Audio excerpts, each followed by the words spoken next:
విచిత్రం ఏంటంటే, ఆయన అల్లు అరవింద్ గారు తరచూ నోరు పారేసుకుంటున్నారనిపిస్తుంది నాకు. సో, మొన్ననే గదా! 'దిల్ రాజు'ని ఇష్యూ. ఆహ్వానించినప్పుడు, ఓ సినిమాని ఇట్లా పడేసారు, ఓ సినిమాని ఎత్తారని వెటకార కామెంట్స్ చేసి విమర్శల పాలయ్యారు. మళ్ళీ ఆ మాత్రం ఇంగిత జ్ఞానం లేదా అనిపిస్తది నాకు. మళ్ళీ ఇవాళ ఆ తమిళ మీడియాతో మాట్లాడుతూ 'చిరుత'ని వెరీ యావరేజ్ సినిమా అంటే ఎంతసేపటికి కించపరచాలనే ఒక తాపత్రయం కనపడుతుంది తప్ప, వాళ్ళకి ఏమీ లేకపోతే నేనేదో అందించాను, నేనేదో చేశాను, నేను గొప్ప అనే ఒక ఒక ఒక రకమైన ఇగోకి వెళ్ళి అవి చెప్తా ఉన్నాడు. అంటే నిజానికి కూడా జనమంతా నమ్మే అవకాశం కూడా ఉంది కదా. హ్మ్. 'చిరుత' తర్వాత 'మగధీర' వచ్చింది. 'Magadheera' block buster. Block buster అన్నప్పుడు ఖచ్చితంగా వాళ్ళ మామయ్య గారు ఈయనకు మంచి సినిమా ఇచ్చారని ఒక భావన అందరిలో ఉండొచ్చు. ఇచ్చినా తప్పేం లేదు. అది మేనమామగా ఆ బాధ్యత ఉంటది కదా. హ్మ్. తప్పేముంది అందులో? తను చాలా గొప్పగా నేనే చేశానని చెప్పు. కానీ నేనే చేశాను, 'చిరుత' చాలా average cinema, very average cinema అన్నాడు. దీన్ని మనం ఖండించాలి. వాస్తవాలు తెలుసుకోవాల్సిన అవసరం ప్రతి ఒక్కరికి ఉంది. సో, ఆయన మాటలు నమ్మి నిజంగానే 'చిరుత' వెరీ యావరేజ్ సినిమా అనుకుంటే గనక అది పప్పులో కాలేసినట్టే. హుహు. 'చిరుత' 2007లో వచ్చింది. ఫస్ట్ సినిమా చరణ్ గారిది. చరణ్ గారి ఫస్ట్ సినిమా ఒక డెబ్యూ హీరో సాధించిన ఒక రికార్డ్ అని చెప్పాలి. All time Telugu record. ఒక డెబ్యూ మూవీ 25 కోట్ల రూపాయల షేర్ సాధించడం ఆ రోజు ఒక రికార్డు. ఓహ్! దేశవ్యాప్తంగా చూసుకుంటే 8వ స్థానం. హుహు. సో, అంత ఒక డెబ్యూ మూవీలోనే మరి రికార్డులు సాధించాడు కదా. పైగా ఆ తర్వాత అదే ఏడాదిలో అదే పూరి జగన్నాథ్ తోటి 'దేశముద్ర' అనే సినిమా తీశాడు. హ్మ్. హ్మ్. ఆ 'దేశముద్ర' సినిమాకి వచ్చిన కలెక్షన్ ఎంత? 22,60,00,000 సంథింగ్. ఓకే. అంటే దాదాపుగా 3 కోట్ల రూపాయలు తన కొడుకైన అల్లు అర్జున్ సినిమా 'దేశముద్ర' కంటే ఎక్కువ కలెక్షను 'చిరుత'కి చిరుత వచ్చింది. నుంచి. ఆ! అంటే ఏంటి ఆ రోజుకి అప్పటికే అల్లు అర్జున్ చాలా సినిమాలు చేస్తున్నాడు. 'దేశముద్ర' వచ్చేటప్పటికే 6 ఆయన 6 ప్యాక్ బాడీ చేసి అప్పటికే ఎస్టాబ్లిష్డ్ హీరో. చాలా హిట్లు ఇచ్చున్నాడు అప్పటికి, ఎస్టాబ్లిష్డ్.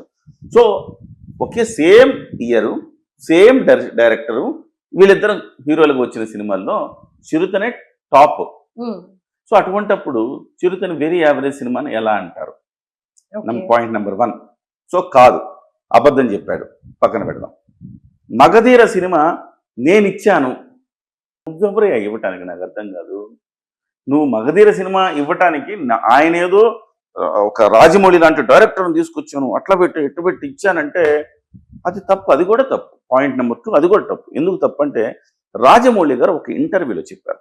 ఏమన్నారంటే, 'మగధీర' సినిమా కంటే ముందు రామ్ చరణ్ గారి ఫస్ట్ సినిమాని నేను డైరెక్ట్ చేయవలసి ఉండింది. హ్మ్. హ్మ్. కానీ నేను భయపడ్డాను. ఒక మెగాస్టార్ కొడుకుని నేను హ్యాండిల్ చేయగలుగుతానా? ఏమన్నా సినిమా అటు ఇటు అయితే నా మీద చాలా ట్రోల్స్ వస్తాయి. అవును. అది నేను తట్టుకోలేను. అంత భారం నేను తీసుకోలేను అన్న భయంతోటి, సార్ సెకండ్ సినిమా చేస్తాను సార్ అని చిరంజీవి గారికి చెప్పాను. సరే అట్లయితే సెకండ్ సినిమా చేద్దురులేండి మీరు అన్నారు. సో, దానికి మళ్ళీ అందుకే నేను 'మగధీర' చేశానన్నాడు. అంటే చిరంజీవితో కమిట్ అయినది అది. అల్లు అరవింద్ గారికి సంబంధం లే. Okay. Point number 2. Point number 3, Ashwini Dutt గారు రెండో సినిమా కూడా నేను చెయ్యాలి అని అడిగితే, కాదు కాదు అరవింద్ గారు చేస్తారని చిరంజీవి గారు చెప్పారని ఇంకొక ఇంటర్వ్యూలో చెప్పారు. ఓకే. సో, అంటే పాయింట్ నెంబర్ 3 ఇది కూడా తప్పే చెప్పాడు ఆయన. సో, ప్రొడ్యూసర్గా కూడా చిరంజీవి గారు అవకాశం ఇచ్చారు. ఆయనేమి నాకు కావాలి, నేను తీస్తాను, మేనల్లుడుతో అని ఈయన అడిగితే అశ్విని దత్ గారిని కాదని ఈయనకి అవకాశం ఇచ్చారు. సో, డైరెక్టర్గా రాజమౌళి గారు ఫస్ట్ సినిమాకే ఫిక్స్ అయితే, లేదు రెండో సినిమా అని చెప్పుకుంటే రెండో సినిమాకి ఫిక్స్ అయ్యారు. మధ్యలో ఏం చేసింది ఏంటి? అట్లా ప్రతి అంశం అబద్ధమే అని చెప్పింది. ఓకే. 4వ పాయింట్, రాజమౌళి గారు అదే ఇంటర్వ్యూలో ఏమన్నారంటే, 'Magadheera' cinema first pan India cinema అవ్వాల్సింది. ఆ సినిమాని అలా అవ్వడానికి వీలు లేకుండా అల్లు అరవింద్ గారు ఆపేశారు. ఎందుకంటే అరవింద్ గారు అన్నారు, ఆ తమిళ్లో మళ్ళీ డబ్బింగ్లు ఎక్కడ చేస్తాంలేండి, ఆ డబ్బులని పెట్టుకుని చాలండి, ఇందులో బాగా ఆడిందిగా చాలండి అన్నారు. లేకపోయి ఉంటే అది తమిళ్లో హిందీలోకి వెళ్ళి ఉంటే అదే 'బాహుబలి' కంటే మొట్టమొదటి పాన్ ఇండియా సినిమా అది అయ్యేది అని చెప్పి ఆ రోజే చెప్పారు. ఓకే. అల్లు అరవింద్ అనే వ్యక్తి ఉపయోగపడకపోగా నష్టమే చేకూర్చాడుగా. అంటే ఈ మధ్య మెగా ఫ్యామిలీ, అల్లు ఫ్యామిలీ అని డివైడ్ చేసేసి ఒక టాక్ వస్తుంది కదా. అలానే at the same time mega fans Allu వాళ్ళ సినిమాలు చూడట్లేదు అని కూడా వస్తుంది కదా.